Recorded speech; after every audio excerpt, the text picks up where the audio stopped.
বজাৰত মূল্য বৃদ্ধিৰ জুই পাচলিৰ বজাৰত জুই প্ৰতিবিধ সামগ্ৰীৰ অত্যাধিক মূল্য বৃদ্ধিয়ে এতিয়া জ্বলা-কলা খুৱাইছে সৰ্বসাধাৰণ ৰাইজক আলু পিঁয়াজৰ মূল্য প্ৰতি কিলোগ্ৰামত এতিয়া 50 টকালৈ বৃদ্ধি পাইছে সাধাৰণ ৰাইজৰ বাবে যেন এতিয়া বিলাহী সামগ্ৰী হৈ পৰিছে কেঁচা শাক-পাচলি নিয়ন্ত্ৰণহীন বজাৰত অসহায় ৰাইজ বালিপৰাৰ বজাৰত বজাৰ কৰিবলৈ আহি অত্যাধিক দামৰ বাবে ঘূৰি গৈছে গ্ৰাহক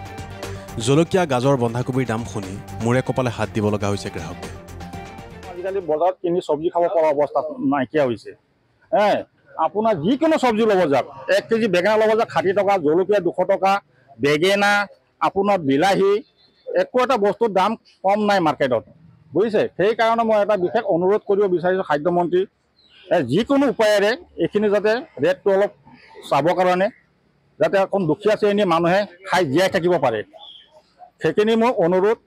আৰু ক'বলগীয়াটো বহুত আছে কিন্তু ক'বলগীয়া হয় থাকিলেও আমি সব কথা এতিয়া ক'ব নোৱাৰোঁ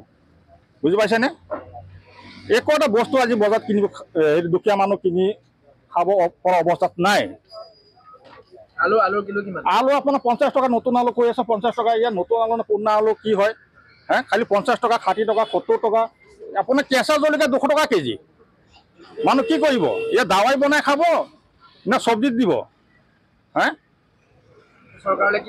চৰকাৰলৈ এইখিনি আহ্বান জনাব বিচাৰি আছোঁ যে খাদ্যমন্ত্ৰী অকণমান চাব লাগে চকুটো খুলিব লাগে মাৰ্কেটত কি অৱস্থা হৈছে কেনেকৈ চলি আছে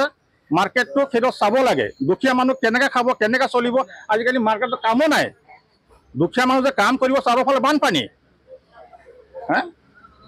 বানপানীত সিহঁতে কাম কৰি খাব নে আপোনাৰ চব্জি কিনি খাব মেক্সিমাম হাজিৰা 400 টকা 400 টকাৰ ওপৰত কোনো হাজিৰাই নাই এই 400 টকা হাজিৰা কাম কৰি সি চাউল কিনি খাব নে চব্জি কিনি খাব 1 কেজি য'ত আপোনাৰ 3টা 4টা পৰিয়াল আছে কি কৰিব তাৰ অৱস্থাটো কি হ'ব পানীত হাঁহ নচৰা অৱস্থা হৈছে ৰাইজৰ